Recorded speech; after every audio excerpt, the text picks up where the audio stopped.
Apple uses these scrolling animations for their products, and we're now able to do the exact same thing but for our own websites. Here's an example that I did for a jewelry brand. We're able to have that ring box open up in the background with all of the text that surrounds it, and we can then see that ring in a lot of detail. We can then scroll back up to the top and the box is completely closed. This one is for an interior designer.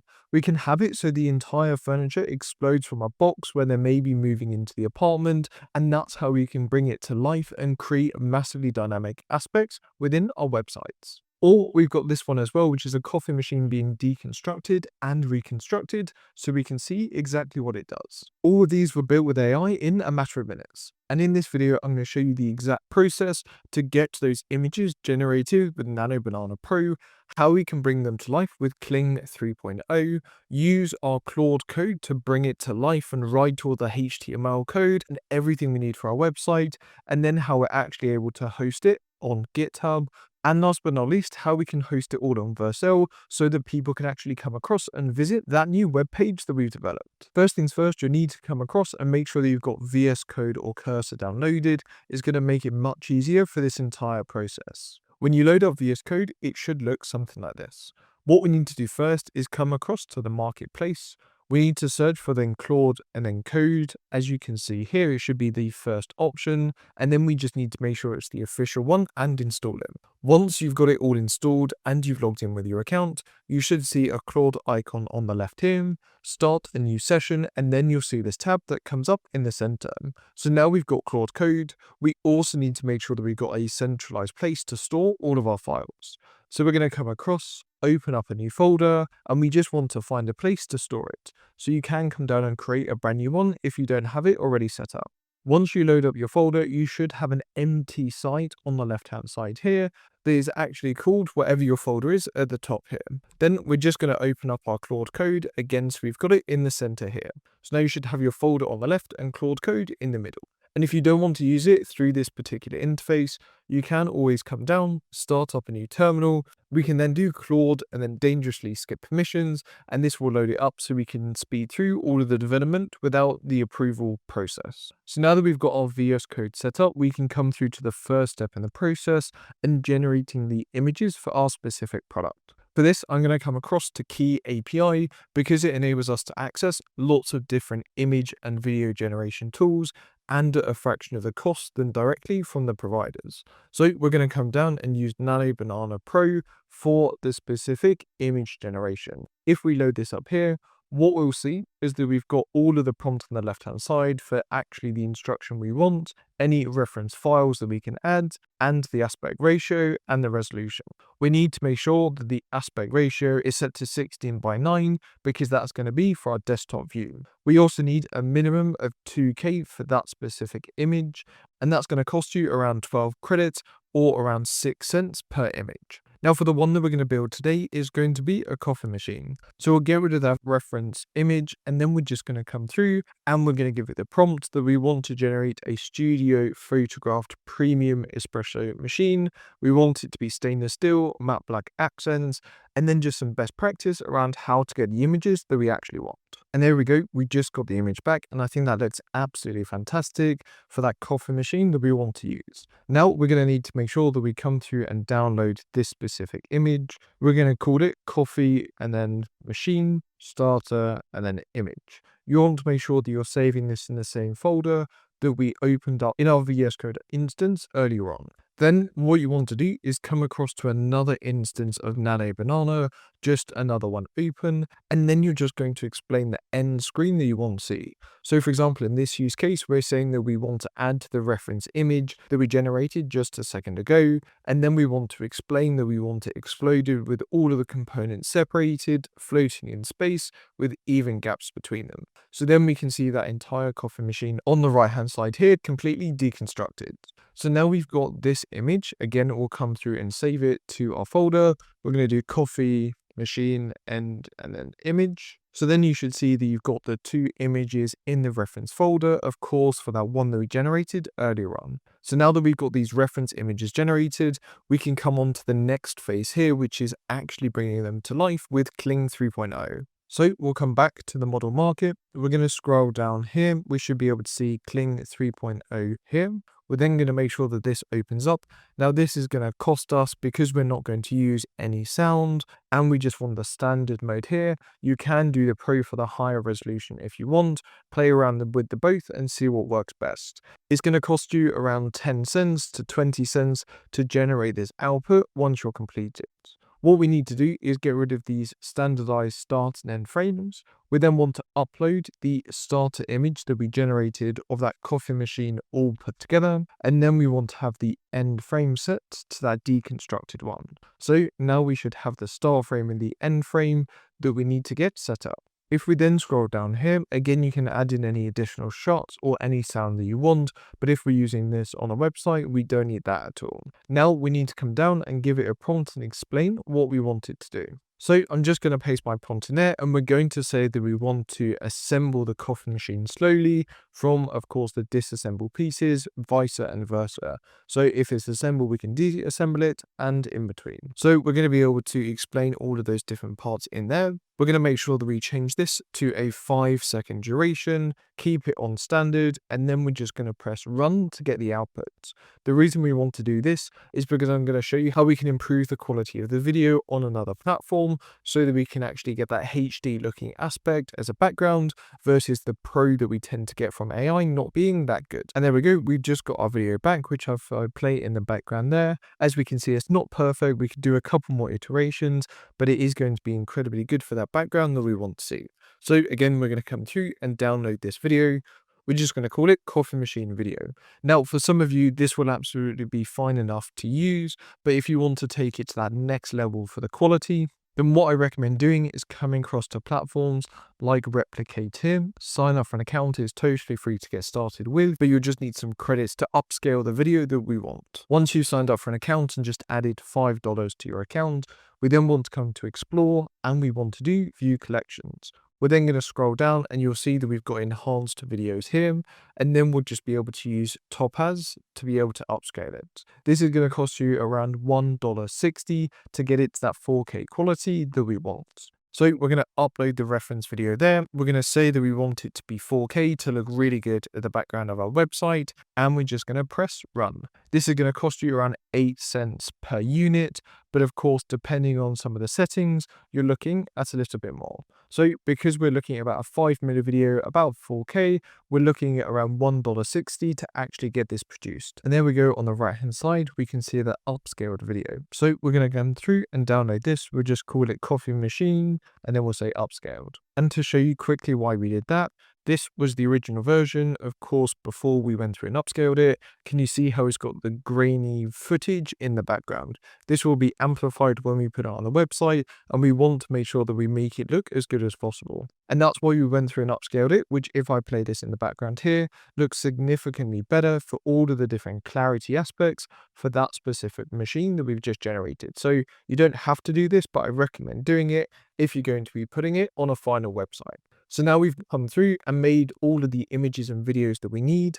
We can now actually come through and start building the entire website that we want to use. So we're going to come back across to VS Code with our Claude Code instance set up in the background. When we come back across, we should see on the left-hand side here, we've now got, of course, those videos that we want to use, and we've got the images as well for us to be able to reference.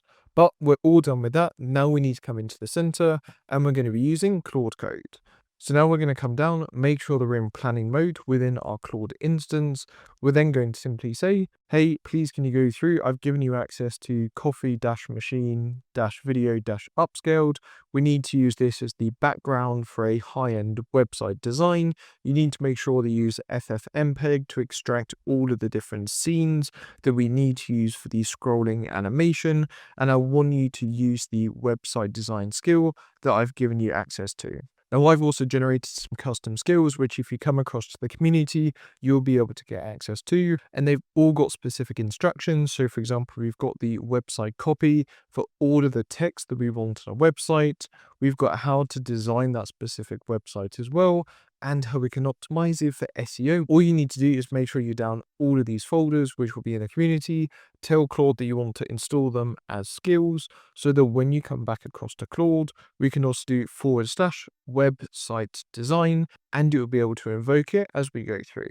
So we'll be able to go through and say website design skill, and then all we need to do is send this off. Now what we should see is that it starts going through and actually generating the entire website for us using that skill that we've just generated, but also actually making it look amazing with the skill, but also making sure that we reference that video that we had a bit before. So once it's come up with our plan here, we'll then go through and generate it. So there we go, we've just got our first question. We're going to say yes, we're happy for that to go through. Yes, again for this. If you want to set up dangerously skip permissions, which enables Claude to just run through, you can absolutely do that. I tend to work a lot in the terminal version of Claude Code versus this one, but if you're getting started, this is the easiest way to set it up.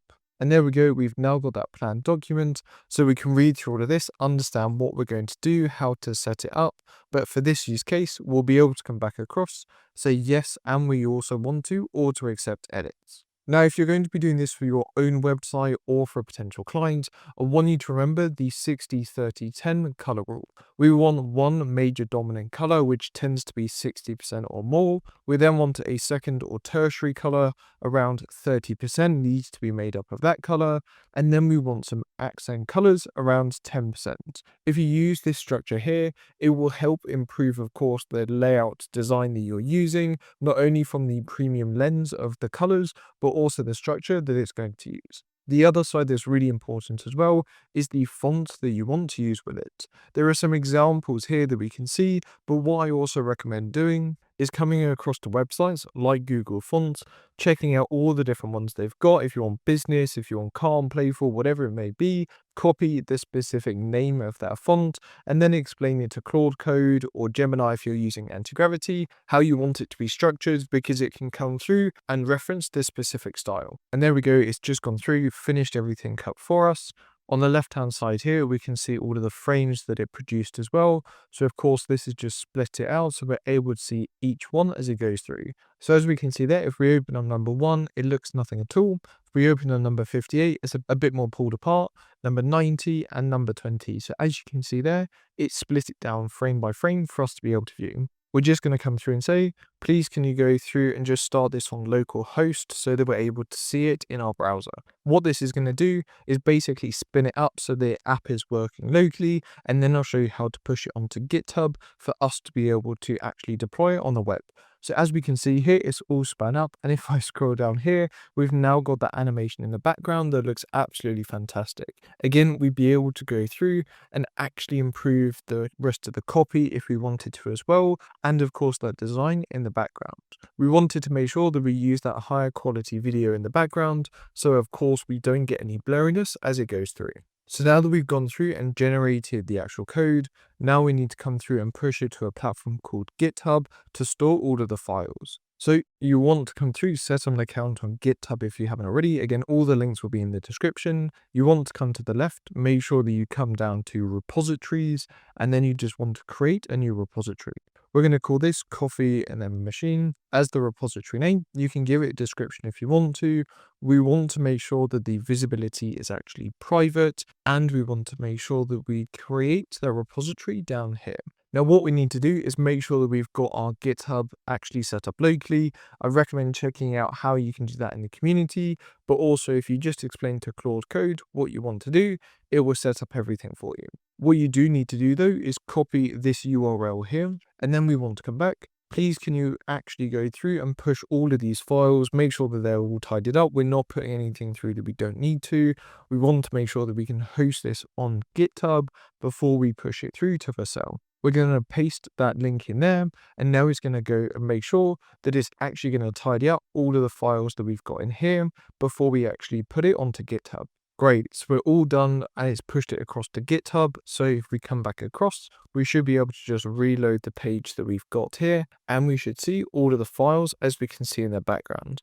We do need a README because that just makes it look a bit better, but all of the website code is now in this index HTML for us to use on Vercel. And there we go, I've just refreshed it and we got it to update and add in, of course, that Volta Coffee README so that we really understand what the project does. So now that we've got all of the files, we want to come through and sign up for an account on Vercel. There's other ones out there, but this will enable us to get started for free, to have that front end web link for us to be able to access our specific project. Once you log in, the screen should look something like this. We want to come through to add a new project. What we should see in here is all of our GitHub accounts, or just log into your account here if you haven't already. We can see that we've got the coffee machine one that we generated earlier a second ago, and all we need to do is press import. Now in here, again, you can come through, specify any different languages or presets, for example, like Astro is really good for fast website builds. We've got another video on the channel that covers everything to do with that. For now, you just want to come through and press deploy. This is going to go through, set up everything in the background to make sure that we can access basically that new web app that we've developed on the internet. So as you can see here, it rendered it in the background. You can add your very own custom domain if you wanted to. So we could come up to buy, we could say coffee and a machine if we wanted to, and you can see all of the different suggestions that they've got in here that you'll be able to buy and attach to the website nice and easily. You can also use your very own one if you've already bought one on another platform and just connect it up in here. We're going to close that download and come back across, and we're just going to press continue to dashboard. Now you'll see that you've got this domain link here. So if we click on that, it will open it up for us, and we'll be able to see that exact web page for us to be able to scroll through and share it with anyone that we would want to. And then show you it's all set up and working. I've just sent it across to the iPad here. And as you can see, we can scroll down, see all the different animations, the exact site. And if we wanted to go through and make any changes and improvements, we can do that nice and easily. And that's how you can go through and use the amazing power of Claude Code, Nano Banana, and Kling 3.0 to the amazing scrolling animations that we can then put onto our website. Now, if you're serious about AI, whether you want to use it in your business, build automations for clients, or you're just getting started and want to learn from people who are actually doing this today, come join us in the AI Edge on School. It's completely free to get started. Hundreds of members all over the world, business owners, freelancers, consultants, all using AI and automation to get real results. There's a full masterclass section, templates you can grab and use straight away, and live weekly calls where you can ask me anything. No fluff, no algorithms, no ads. Link and QR code are on screen now, or just simply check the description and you'll see it there. And as always, stay tuned for more around AI automation and have a great day.